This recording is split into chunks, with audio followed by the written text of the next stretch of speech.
नमस्कार, मैं doctor Ramanivas Sharma Raman, science और टेक्नोलॉजी एक्सपर्ट यूट्यूब चैनल पर आप सभी का बहुत बहुत स्वागत है। बच्चों, आज जेनेटिक्स का दूसरा सेशन लेकर के आपके सामने है। कल जेनेटिक्स के पहले चरण में परिचयात्मक जननिकी के बारे में आपसे बात की थी और आज बात करेंगे मोनोहाइब्रिड और डाई हाइब्रिड क्रॉस की, जिसको हिंदी में एक संकरीय और द्विसंकरीय क्रॉस के नाम से जानते हैं। क्या होता है ये मोनोहाइब्रिड, डाई हाइब्रिड, इसको विस्तार से आज हम समझाएंगे। कैसे क्रॉस होता है, कैसे उसका परिणाम आता है, ये सारी चीजें बताएंगे। कॉम्पिटिटिव एग्जाम में कैसे सवाल पूछे जाते हैं, इसकी बात करेंगे। और थ्योरेटिकल डिस्कशन है, जो कि आज कोई सवाल आपसे नहीं पूछेंगे। तो बच्चों, सेशन की ओर बढ़े उसके पहले चैनल को सब्सक्राइब करना, चैनल को लाइक करना और चैनल को शेयर करना, यह आपकी जिम्मेदारी है। गंभीरता से जेनेटिक्स को यदि आपने पढ़ लिया तो एक गणित है, एक मैथ्स है। यदि आपको कैलकुलेशन कंसेप्ट ये आ गया तो जेनेटिक्स आपके लिए सरल होगी। यदि आपने लापरवाही की, नहीं समझा, तो जेनेटिक्स उतनी ही कठिन। थ्योरेटिकल डिस्कशन में मोनोहाइब्रिड और डाई हाइब्रिड है क्या, ये पहला पन्ना हमने लगाया है। जो हमारे साथ इंग्लिश मीडियम वाले बच्चे जुड़े हुए हैं उसको यहां से पढ़ लें और हिंदी मीडियम में आगे हम लिख करके आपको समझा देंगे, समझाएंगे। यहां भी मोनोहाइब्रिड क्रॉस और डाई हाइब्रिड का तुलनात्मक अध्ययन करके आगे आपको ले चलते हैं। तो monohybrid cross, it is a cross between two parents, मतलब माता और पिता के बीच का cross, different in single pair of contrasting character. कोई एक गुण ले लो, बहुत सारे गुण होते हैं और बहुत सारे गुण एक पीढ़ी से दूसरे पीढ़ी में ट्रांसफर होते हैं। हम यहां जब एक गुण की बात करेंगे, एक कोई गुण लेकर के जब आपस में क्रॉस कराया जाए तो उसको मोनोहाइब्रिड क्रॉस कहते हैं। माता और पिता में बहुत सारे गुण एक पीढ़ी से दूसरी पीढ़ी में जाते हैं, लेकिन बहुत सारे गुणों में सिर्फ एक गुण की यदि बात कर ले, एक गुण को ध्यान में रखते हुए माता और पिता के संबंध स्थापित करा करके और संतान को निरूपित किया जाए, संतान को पढ़ा जाए, तो उसको कहते हैं मोनोहाइब्रिड क्रॉस। मोनो का मतलब ही होता है एक। तुलनात्मक डाई हाइब्रिड, डाई का मतलब होता है दो। It cross between two parents, होगा पेरेंट्स के बीच में, लेकिन उस समय लक्षणों की संख्या, बच्चों ध्यान रखना, दो होगी। ये देखो, it is a cross between two parents different in two alternative traits of two different character. लक्षण याद रखिए, सिर यहां पर एक, यहां पर दो। यदि एक लक्षण को ध्यान में रखते हुए क्रॉस कराया गया तो मोनोहाइब्रिड क्रॉस, और ये दो लक्षणों को क्रॉस कराया गया तो डाई हाइब्रिड क्रॉस कहलाएगा। मोनोहाइब्रिड एक संकरीय क्रॉस, द्विसंकरीय क्रॉस अब आपके समझ में आ चुका होगा। जैसे उदाहरण के लिए आपको समझाते हैं। मान लीजिए कोई लंबा आदमी, तो उसमें क्रोमोसोम की संख्या क्या होगी, कैपिटल टी। इससे दिखा दे पूरा लंबाई में शुद्ध लंबा हो, शुद्ध लंबा आदमी कैपिटल टी, क्योंकि क्रोमोसोम किसमें होते हैं, जोड़े में, कैपिटल टी, और उसकी शादी एक बौनी औरत से हो जाए, यानी उसमें क्रोमोसोम की संख्या स्मॉल टी से दिखा दे, तो लक्षण कौन सा लिया, बौना और लंबा। लक्षण कितने थे, एक, लंबाई का लक्षण लिया, तो ये आएगा मोनोहाइब्रिड क्रॉस। मान लीजिए मटर का पौधा लिया अब मान लीजिए यही लक्षण मटर के पौधे में होता मोनोहाइब्रिड का, तो एक लंबा पौधा लिए होते और एक छोटा पौधा लिए होते, दोनों के बीजों का आपस में क्रॉस कराए होते तो मोनोहाइब्रिड होता। मान लीजिए डाई हाइब्रिड कर रहे हैं मटर के पौधे पर, तो क्या ले रहे हैं? एक तो लंबा ले रहे हैं, गुण कौन सा लिया? लंबा। और दूसरा गुण भी लिया पर्पल। कितने गुण लिया? 2। एक लंबा और दूसरा उसके रंग का ले लिया। लंबाई लिया, रंग लिया, तो लिए गए गुणों की संख्या कितनी हुई? 2। और फिर दोनों का क्रॉस उसी के समान, यानी छोटी पिया प्लांट जो स्मॉल टीटी दिखाएगी और पर्पल का व्हाइट से सफेद फूल से क्रॉस करा दिए तो उसको डाई हाइब्रिड क्रॉस कहा जाएगा। हमारे ख्याल से अब आपको बात जो हम कहना चाह रहे हैं वो आपके समझ में आ चुकी होगी। नहीं आती आप कमेंट सेक्शन में लिखिए, फिर हम इसको वापस करेंगे, फिर आपको समझाएंगे। Monohybrid cross between to pure organism, इसको लिखा हमने प्योर। प्योर का क्या मतलब? मतलब है कि किसी आदमी में लंबाई का गुण है तो शुद्ध लंबा होना चाहिए, वर्णसंकरी नहीं होना चाहिए, यानी दोनों टी कैपिटल होने चाहिए, ये इसको कहेंगे प्योर लंबा। ये बताओ बच्चों, क्या ये आप इसको प्योर है तो लंबा, क्या ये प्योर लंबा है? आपका जवाब होगा नहीं साहब, ये प्योर लंबा नहीं है, इसमें एक गुणसूत्र बड़ा है, दूसरा गुणसूत्र छोटा है, बड़े वाले ने छोटे वाले को दबा दिया, ये डोमिनेंट हो गया, ये रिसेसिव हो गया, लेकिन देख लंबा है उसके अंदर छोटा वाला छुपा हुआ है, ये शुद्ध नहीं है, वर्णसंकरी पैदा हो गया। शुद्ध का मतलब है दोनों गुणसूत्र बड़े बड़े हों। समझ गए? It is a cross between two pure organism in order to study the inheritance of a single pair of contrasting character। मतलब एक कैरेक्टर को लेंगे लेकिन शर्त ये होगी कि उसके गुणसूत्र बिल्कुल पूरी तरह से शुद्ध हो।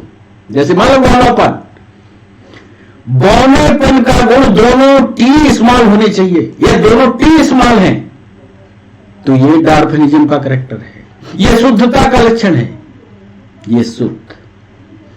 डाई हाइब्रिड में it is a cross between to pure organism. यहां भी ऑर्गेनिज्म शुद्ध होने चाहिए, हाइब्रिड नहीं होने चाहिए, शुद्ध होने चाहिए, यानी कैपिटल टीटी होने चाहिए या स्मॉल टीटी होने चाहिए। ये नहीं चलेगा, ये वाला नहीं चलेगा। इट प्रोड्यूस ए फिनोटाइपिक, ध्यान से सुनना, it produces A phenotypic monohybrid ratio of 3:1 in F2 generation. बच्चों F1 जनरेशन में तो माता पिता या पेरेंट्स आपस में मिल गए, अब जो उनसे संतान बनी वो जनरेशन कहलाती है F2 जनरेशन। ध्यान से सुनना, समझ में आ जाएगा। जो संतान बनी वो आएगी F2 जनरेशन में। मान लो उसके पिता कैपिटल टीटी थे, उसकी माता स्मॉल टीटी थी। अब आप जानते हो कि इसमें अर्धसूत्री विभाजन होगा, अर्धसूत्री विभाजन होगा तो क्रोमोसोम की संख्या आधी हो जाएगी, तो एक टी यहां से निकाल लो, एक टी यहां से निकाल लो। अब इन टी का आपस में क्रॉस फर्टिलाइजेशन हो जाएगा, क्योंकि एक मां से एक गुणसूत्र आएगा, एक बाप से आएगा, दोनों का क्रॉस फर्टिलाइजेशन हो जाएगा, तो संतान यहां पर जो बनेगी ये F2 जनरेशन होगा और ये जो जनरेशन होगी ये F1 होगी। F2 जनरेशन में ध्यान से देखो क्या बना, बच्चे तो लंबे हुए लेकिन वर्ण संकरी पैदा हुए, यानी शुद्ध पैदा नहीं हुए। शुद्ध कब होते हैं? जब ये दोनों टीटी होते। समझ गए? इस तरह की जो संतानें F2 जनरेशन में आएगी, कर लो, आगे हम उदाहरण से आपको समझाएंगे। एक संतान ये, इसका क्रॉस इससे करा दो, तब भी संतान ये, देखते जाना। इस टी का क्रॉस इस टी से करा लो, क्रॉस की प्रक्रिया देखते जाना। इस टी का क्रॉस इस टी से करा लो। ये जो संतानों का रेशियो आएगा या जो संतानें बनेगी, ये सब की सब लंबी होंगी। सब की सब संतानें लंबी होंगी। लेकिन इन लंबी संतानों में जितनी भी लंबी संतानें पैदा हुई, ये सब की सब वर्णशंकरी पैदा होंगी, कोई शुद्ध नहीं होगी। क्या शुद्ध है? अब F2 जनरेशन में, F2 जनरेशन की बात करें, F2 जनरेशन में यदि आपस में क्रॉस करा दिया जाए, मान लो ये F2 जनरेशन में तुमको ये मिले, अब इनका आपस में क्रॉस करा लो, तो क्या 3 और 1 का अनुपात मिलता है? देख लो, करके देख लो।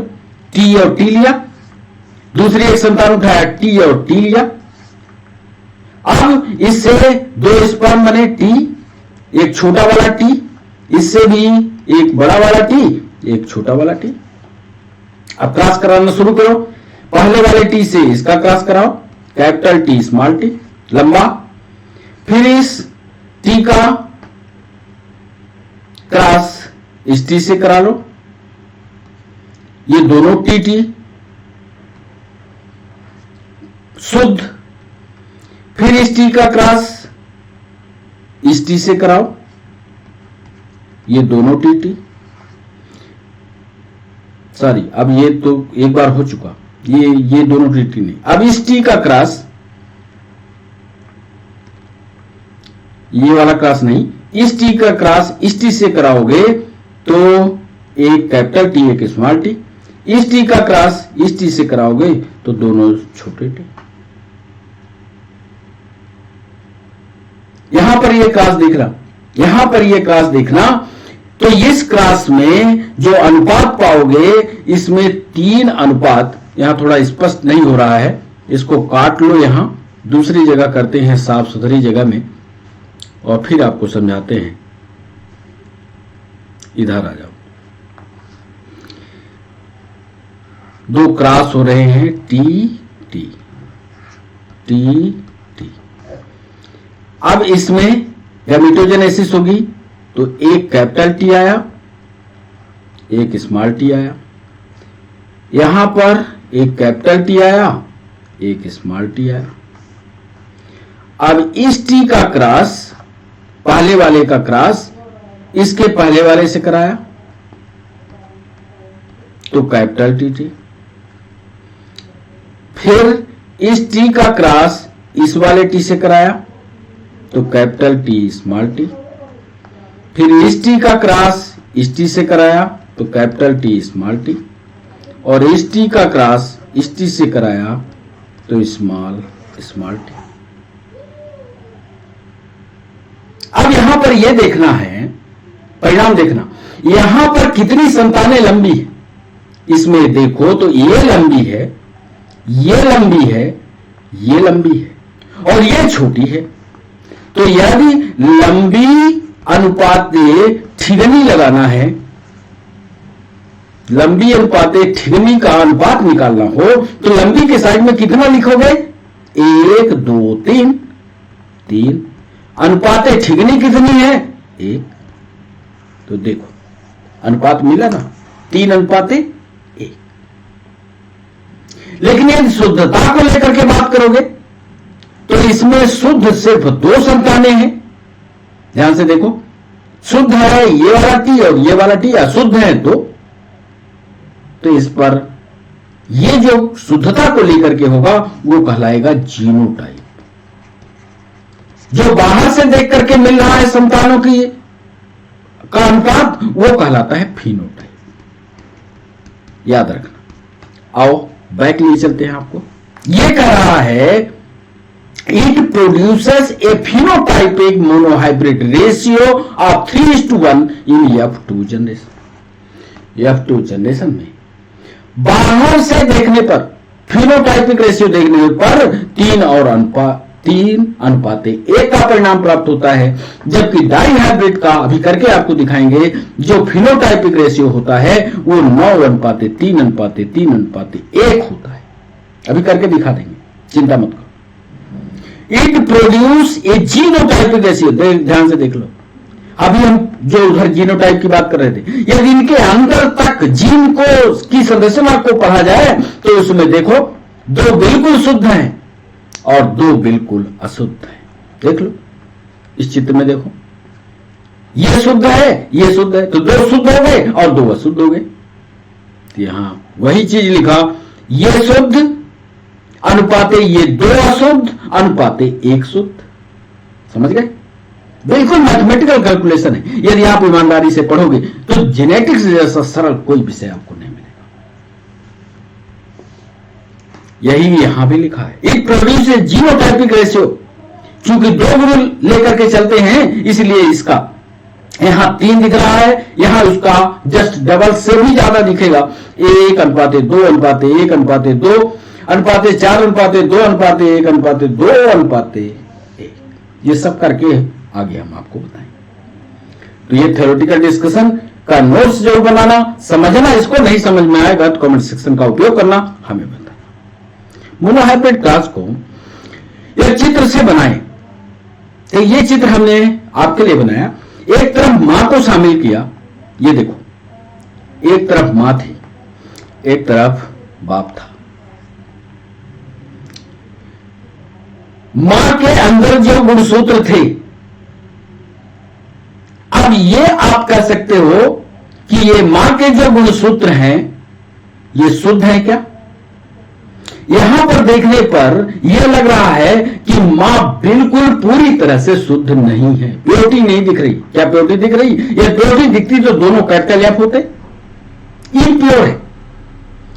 इधर बाप बिल्कुल प्योर है, चाहे छोटा ही हो, लंबाई छोटी ही हो, लेकिन बाप पूरी तरह से प्योर है। जब दोनों का आपस में क्रॉस हुआ तो परिणाम ये आए, देख लो।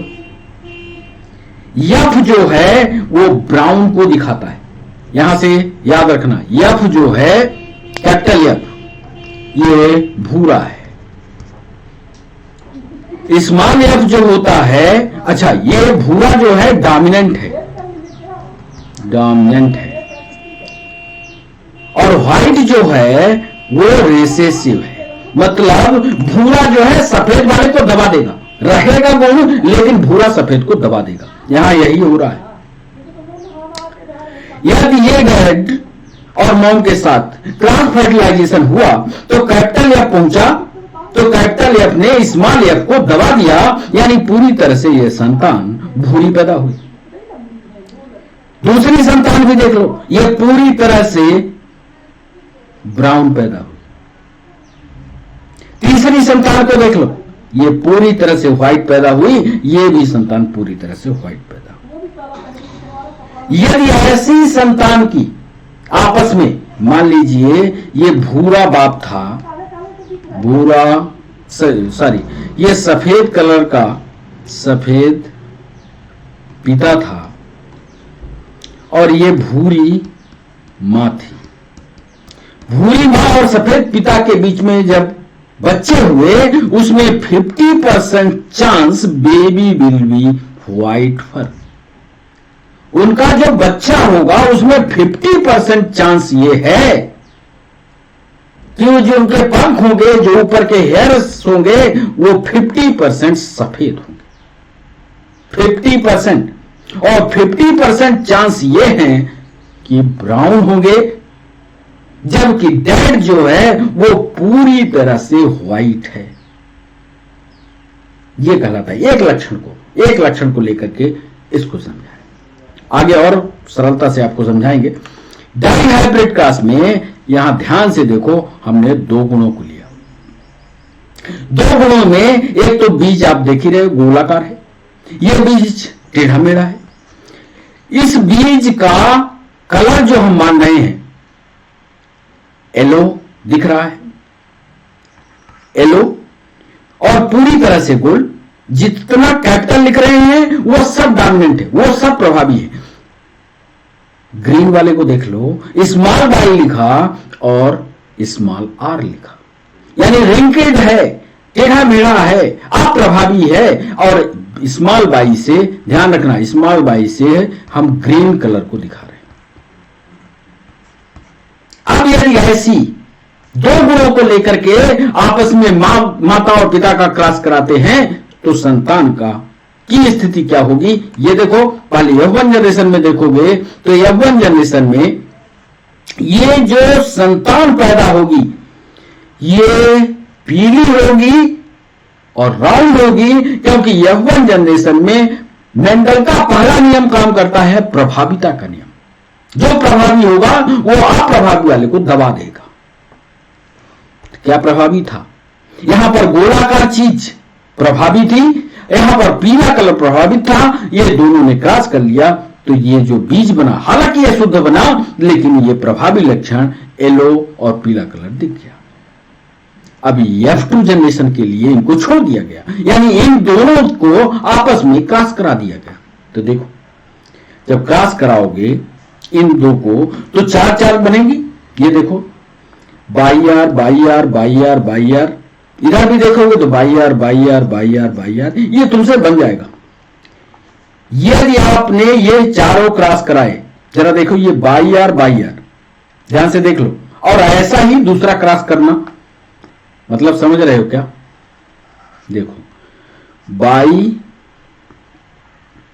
कैपिटल बाई और स्मॉल बाई, दो गुण लेकर के चलना, कैपिटल आर स्मॉल आर। अब इन दोनों का इसी के समान, इसका क्रॉस दूसरे बाई, स्मॉल बाई और कैपिटल आर स्मॉल आर से कराना। अब कैसे क्रॉस कराओगे? क्रॉस कराने की प्रक्रिया में ये चार इसके बनेंगे, स्पर्म बने तो चार तरह के स्पर्म इसके पास बनेंगे, और यदि इससे ओवा बने तो चार तरह के ओवा इससे बनेंगे। क्या क्या संभावना है? देखो, बाई आर, दो तो इससे बनेंगे, और दो इससे बनेंगे तो चार हो जाएंगे, दो इससे बनेंगे, दो इससे बनेंगे। बनेंगे कि नहीं बनेंगे? कर लोगे कि नहीं कर लोगे? चलो, नहीं कर पाओगे तो आगे हम किए देते हैं, आपको जल्दी समझ में आएगा। आओ सीधे थ्योरेटिकल डिस्कशन पर लिए चलते हैं, और सबसे पहले मोनो हाइब्रिड की बात करते हैं। Mono hybrid, mono hybrid. अब मोनो हाइब्रिड में यह हम आपको पहले समझा चुके हैं कि हम सिर्फ एक लक्षण लेंगे। मेंडल साहब ने भी ऐसा ही किया। लिखिए, मेंडल ने लंबाई का चयन कर, मेंडल ने लंबाई का चयन कर दो विभिन्न लंबाइयों वाले, दो विभिन्न लंबाइयों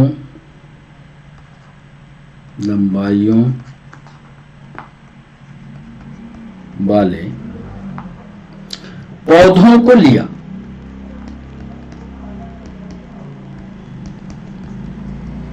पहला स्टेप तो मेंडल साहब ने यह किया, लंबाई का एक गुण लिया, और लंबाई के एक गुण लेने के लिए पौधे कितने चयन किए? दो, जिसमें से एक पौधा कैसा होगा? छोटा होगा, और एक पौधा बड़ा होगा। यहां से समझो तो वो सारे जो पीछे चित्र बने हो वो सारे समझ में आ जाएंगे। लिया, यही लिख लो, लंबे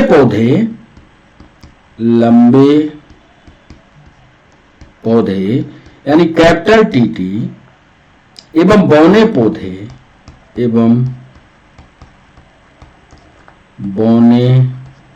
पौधे स्मॉल टीटी।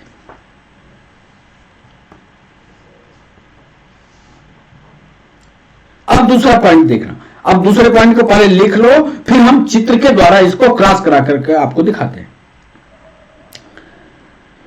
इन पौधों को जो लिया, इन पौधों को पैतृक पौधों के रूप में प्रयोग कर, पैतृक पौधों के रूप में प्रयोग कर, इन पौधों को पैतृक पौधों के रूप में प्रयोग कर सेल्फ पॉलिनेशन, कृत्रिम परागण के द्वारा, कृत्रिम परागण के द्वारा। भाई अपने हिस्से तो होगा नहीं। सेल्फ पॉलिनेशन, आर्टिफिशियल पॉलिनेशन, मतलब हम ऐसा पॉलिनेशन चाहते हैं। परिणाम क्या आता है, चूंकि हम टेस्ट कर रहे हैं इसीलिए हमने लिखा कृत्रिम परागण के द्वारा क्रॉस कराया गया। क्रॉस कराया गया। तो प्रथम पीढ़ी की संतति, तो प्रथम पीढ़ी की संतति, प्रथम पीढ़ी की संतति F1 जनरेशन कह लीजिए, प्रथम पीढ़ी की संतति के सभी पौधे, के सभी पौधे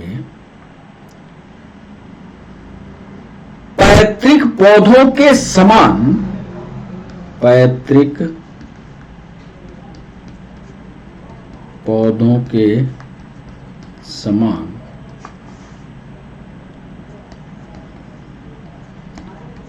पैतृक पौधों के समान लंबे प्राप्त हुए। चिंता मत करना, ये हम परिणाम आपको दिखाएंगे। अर्थात ये लिख सकते हैं, अर्थात F1 पीढ़ी में, F1 पीढ़ी में केवल लंबेपन का गुण, केवल लंबेपन का गुण प्रकट, मतलब F1 पीढ़ी में सिर्फ लंबाई का, लेकिन जो छोटा वाला घुसा था, जो बौना घुसा था, वो कहां गया? तो मेंडल साहब ये कह रहे हैं कि मोनो हाइब्रिड क्लास में जो लंबा वाला गुण है वो छोटे वाले को, यानी जो डार्कनेस था, जो बौनापन वाला गुण था, उसको दबा दिया। इसी को लेकर के आगे आधार बताएंगे, इसलिए यहां समझ लो पैतृक पौधों के समान लंबे प्राप्त हुए, अर्थात F1 पीढ़ी में केवल लंबेपन का गुण प्रकट हुआ। अब तीसरे पॉइंट को देखना, तीसरे पॉइंट को लिखने जा रहे हैं।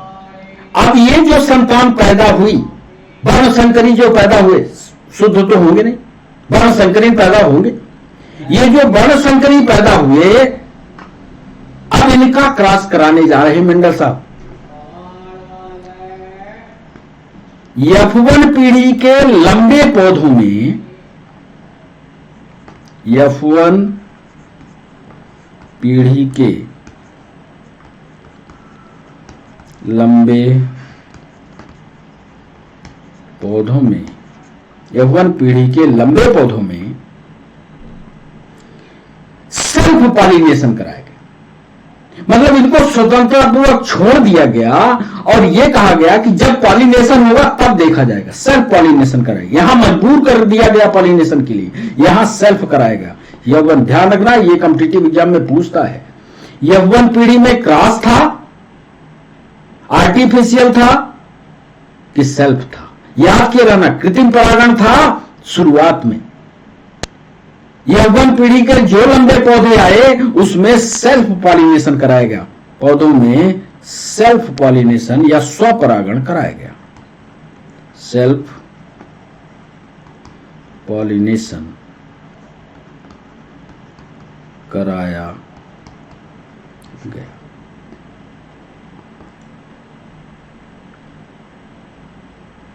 तो F1 पीढ़ी में जब सेल्फ पॉलिनेशन हो गया तो अगली पीढ़ी आई F2 पीढ़ी। चौथे पॉइंट में लिखिएगा कि F2 पीढ़ी में, F2 पीढ़ी में 75%, ध्यान दीजिएगा, 75% लंबे एवं 25%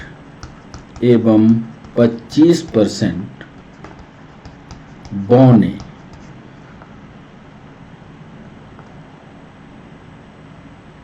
पौधे प्राप्त हुए। F2 पीढ़ी में जो रेशियो निकल करके आया, तो मेंडल साहब ने ये देखा, वैज्ञानिकों ने ये देखा कि 75 पौधे लंबे थे 100 में से, और 25 पौधे जो है वो बौने थे। अर्थात इसको दूसरी भाषा में कहें तो 25वें पॉइंट में लिखे देते हैं, अर्थात ये कॉम्पिटिटिव एग्जाम में पूछा जाता है, अर्थात संतानों के लंबाई का गुण संतान के लंबाई का गुण 3:1 था कि नहीं? 75% होगा 3 लंबे 1 छोटा।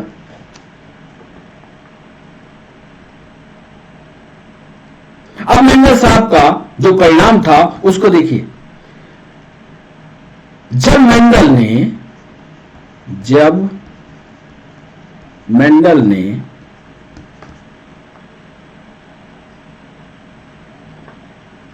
F2 पीढ़ी के पौधों का परीक्षण किया, ध्यान से देखना, F2 पीढ़ी के पौधों का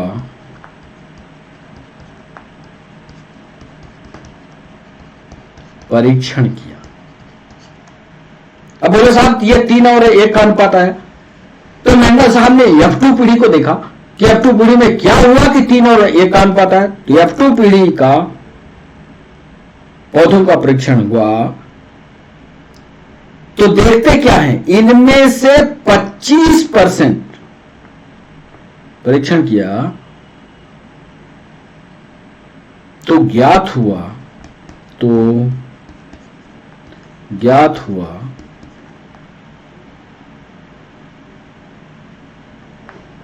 कि इनमें से 25%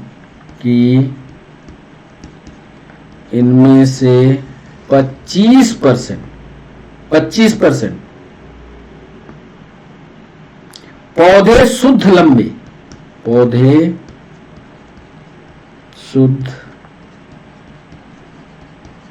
25% पौधे शुद्ध लंबे थे।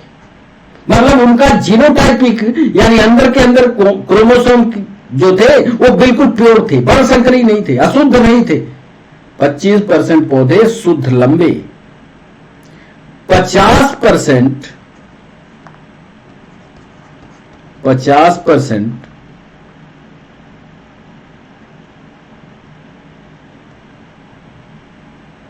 लंबे पर वही वर्णसंकरी थे, अशुद्ध थे, लंबे पर संकरी थे।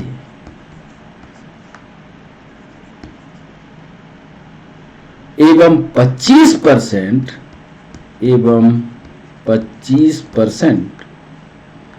शुद्ध बौने थे कि नहीं समझ में आ रहा है तो आगे हम चित्र बना करके अभी आपको समझाएंगे। अर्थात 7वें पॉइंट में उनने परिणाम दिया। 7वें पॉइंट में लिखने जा रहे हैं कि F2 पीढ़ी के,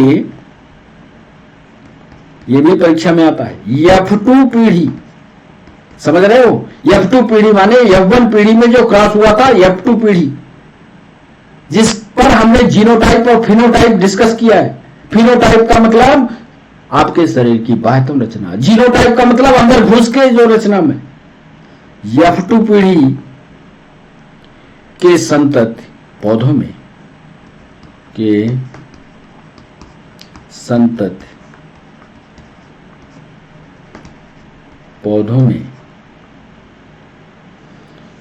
जीनोटाइप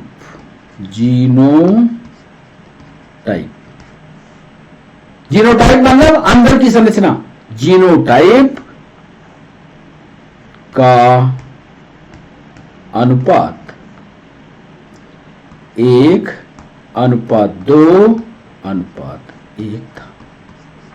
यह मेंडल साहब ने जब प्रैक्टिकल किया, उसकी एनालिसिस की और उनके अंदर की संरचना को देखा, तब ये निकाला कि इनका जीनोटाइपिक रेशियो 1:2:1 था।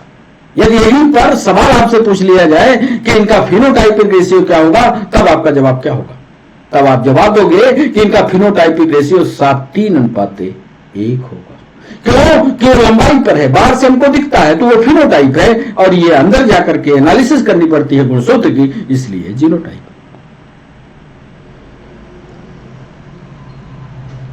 अब जीनों का प्रारूपिक अनुपात नीट में पूछा गया सवाल, उसका भी जवाब 8वें पॉइंट में हम आपको लिख करके दे दें कि जीनों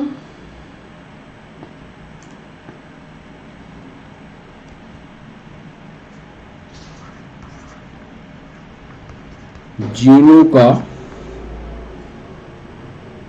प्रारूपी अनुपात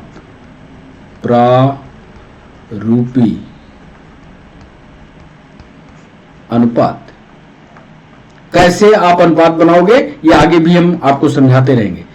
कैपिटल टी अनुपाते, ये परिणाम आएगा। वर्णसंकरी वाला अनुपात, अनुपाते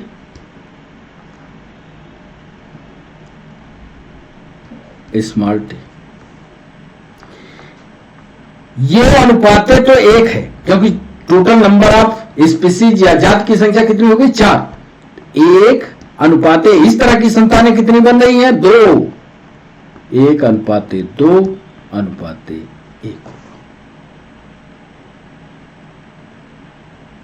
ये जीनो प्रारूपी अनुपात कहलाएगा।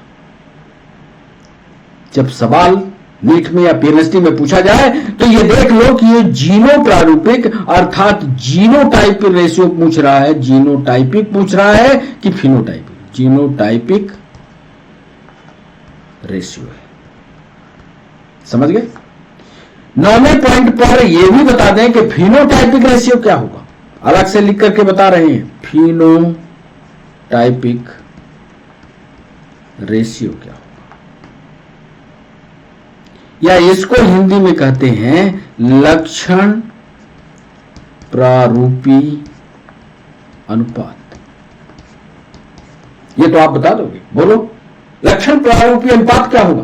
तो लक्षण प्रारूपी अनुपात जो हमको बाहर से दिख रहा है, उसमें 3 पौधे बिल्कुल स्पष्ट रूप से लंबे हैं और 1 पौधा छोटा है, अर्थात 3:1 होगा।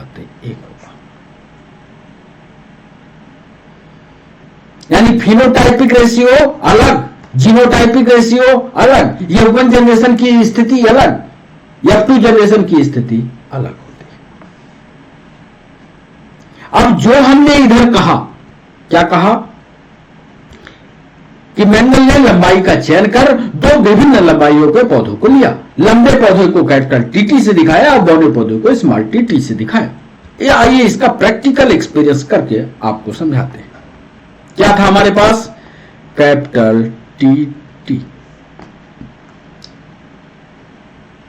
इसको हमने लंबा कहा। बिल्कुल ध्यान इधर लगाइएगा। इस लंबे पौधे का क्रॉस कराया किसके साथ? बौने पौधे के साथ। इसका नाम रखा बौना। अर्थात यहां से यहां तक के ये जो दोनों हैं, इसको हम पेरेंट्स बोल सकते हैं ना, इसलिए इसको हमने पी से दिखा दिया, या इसको जनक पीढ़ी कह सकते हो।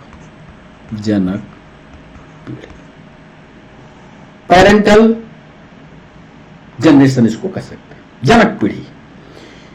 अब इस जनक पीढ़ी का आगे का क्रॉस देखिए। जब हम इससे गैमेट निकालते हैं तो गैमेट निकालने की प्रक्रिया पर हम विस्तार से नहीं जाते, क्योंकि विस्तार से जाएंगे तो 2 निकालने पड़ेंगे। एक गैमेट इससे निकालते हैं क्योंकि रिडक्शन डिवीजन होगा, एक गैमेट इससे निकाल लेते हैं। निकाल लिया। जब दोनों का क्रॉस कराते हैं, क्रॉस फर्टिलाइजेशन कराते हैं, तो एक टी और एक इधर स्मॉल टी, तो हमें संतान क्या मिली? संतान मिली एक कैपिटल टी और एक स्मॉल टी, यानी इसी संतान को हमने वर्णसंकरी कह दिया।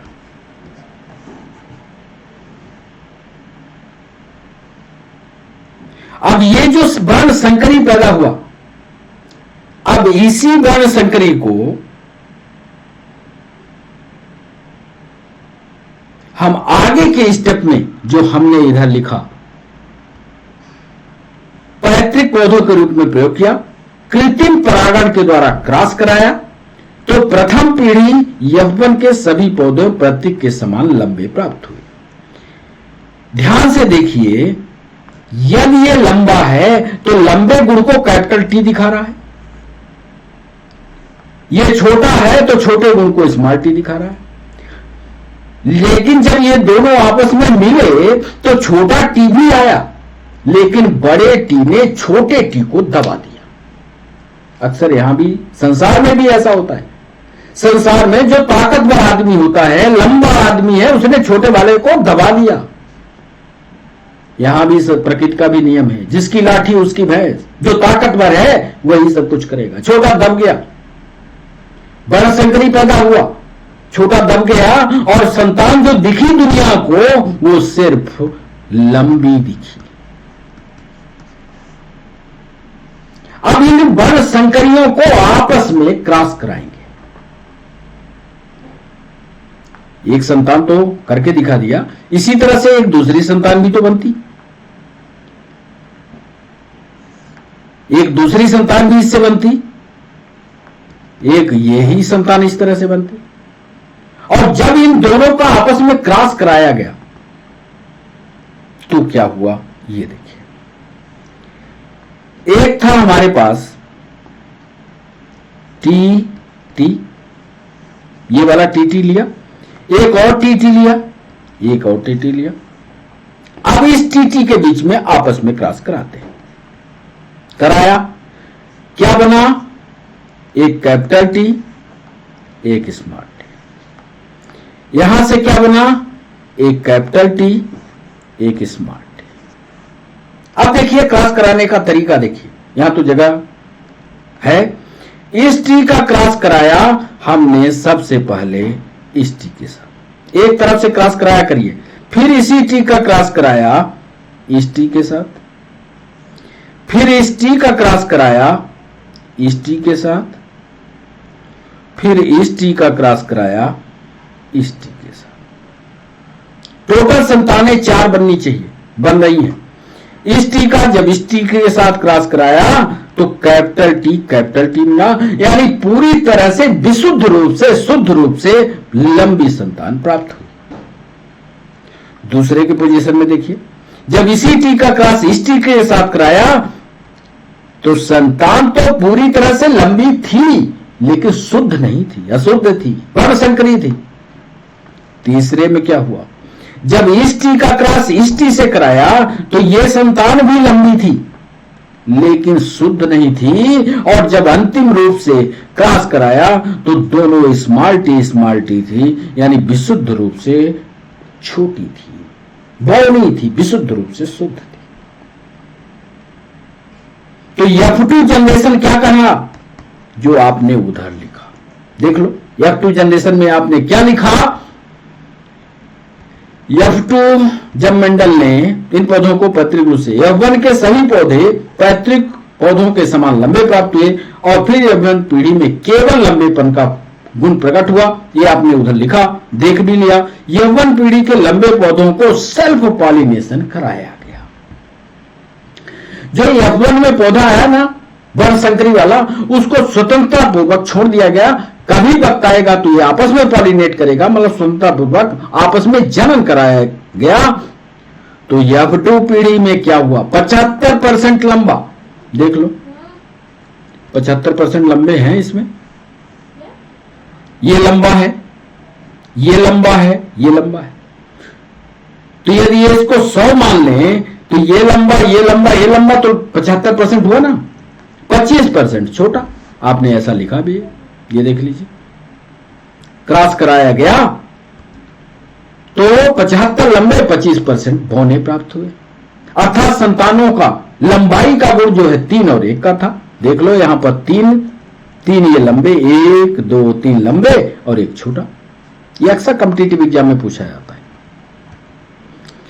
जब मंडल ने F2 पीढ़ी के पौधों का परीक्षण किया तो ज्ञात हुआ कि 25% पौधे शुद्ध लंबे हैं। देख लो 25% शुद्ध लंबा है। यदि इसको 100% मान लिया जाए तो 4 हैं तो 25% लंबा है ना, ये लंबा शुद्ध, ये 25% हुआ। फिर मंडल साहब ने कहा 50% संकरी, ये देखो बड़ा संकरी भी 50%, ये देखो अशुद्ध अशुद्ध ये दोनों मिल गए तो 50% आए। और फिर आगे कहते होंगे कि 25% शुद्ध पौने थे। देख लो स्मॉल टीटी की संख्या, ये देखो 25%। जैसा चित्र बनाया, जैसा उधर लिखा इधर आपको परिणाम दिखा दिया, तो कुल मिलाकर के 25% शुद्ध लंबा हुआ, 50% वर्ण संकरी पैदा हुआ, 25% शुद्ध छोटा पैदा हुआ। अब यदि इसके रेशियो की बात करते हैं जो परीक्षा में पूछता है, तो जब मेंडल ने F2 पीढ़ी को 25% बोने थे, F2 पीढ़ी की संकर पौधों में जीनोटाइपिक अनुपात 1 शुद्ध लंबा, इसको ऐसा कह रहे हैं शुद्ध लंबा, अनुपाते वर्ण संकरी अशुद्ध वाला, अनुपाते शुद्ध बौना, ऐसा कह रहे हैं। अब तो आपके समझ में आ जाएगा, शुद्ध लंबा, वर्ण संकरी, शुद्ध बौना। तो इस तरह से इसको पढ़िए। जीनों का प्रारूपिक अनुपात पूछता है, इसको पढ़िए 1:2:1। फिनोटाइप पढ़िए 3:1।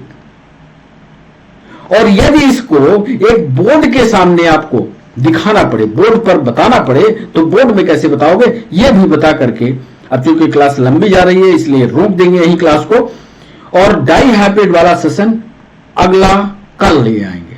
डाई हाइब्रिड अलग से आपको समझाएंगे। F2 पीढ़ी का गैमेट्स का रिप्रेजेंटेशन कैसे करें, क्योंकि वो वाला क्लास तो आपकी किताब में हो सकता है, नहीं भी हो सकता। अक्सर किताबों में इस तरह का दिया होता है, तो वो भी आपके इस पेज पर बना दें।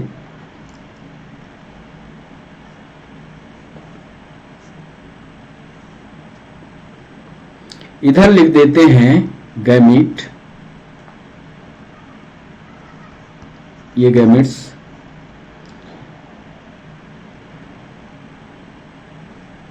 और इधर लिख देते हैं F2 पीढ़ी, F2 जनरेशन। अब इसमें हमको 2 ही गैमेट मिल रहे हैं। कैसे 2 गैमेट मिल रहे हैं, ये देखिए 1 से 2 गैमेट मिल रहे हैं, 1 से ये 2 गैमेट मिले, 1 से ये 2 गैमेट मिले, तो कुल मिलाकर के नंबर ऑफ गैमेट कितने होंगे, 4 होंगे। लेकिन ये दोनों आपस में क्रॉस करते हैं, तो इसलिए दोनों को टेढ़ा करके बना रहे हैं। कैसे क्रॉस करेंगे ये देखिएगा, 2 गैमेट हमको मिलेंगे,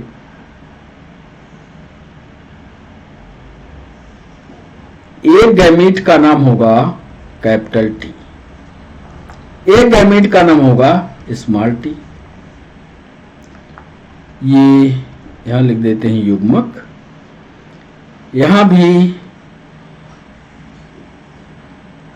एक कैपिटल टी और एक स्मॉल टी।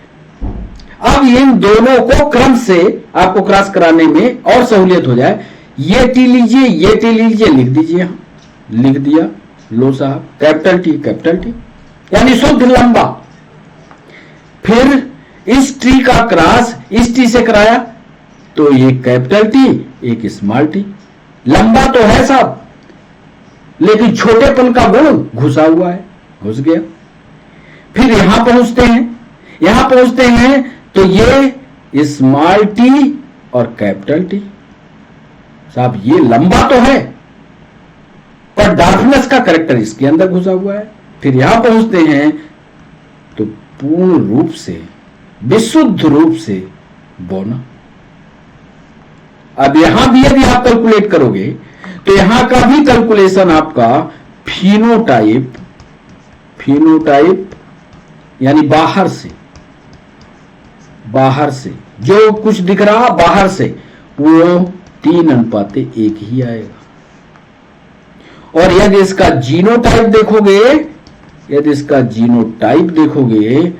तो 1:2:1 ही आएगा। कैसे 1:2? ये दो एक जैसे, कौन? ये एक जैसा, ये एक जैसा, ये अलग लंबा, ये अलग बौना, तो वही लिख रहे हैं 1:2:1।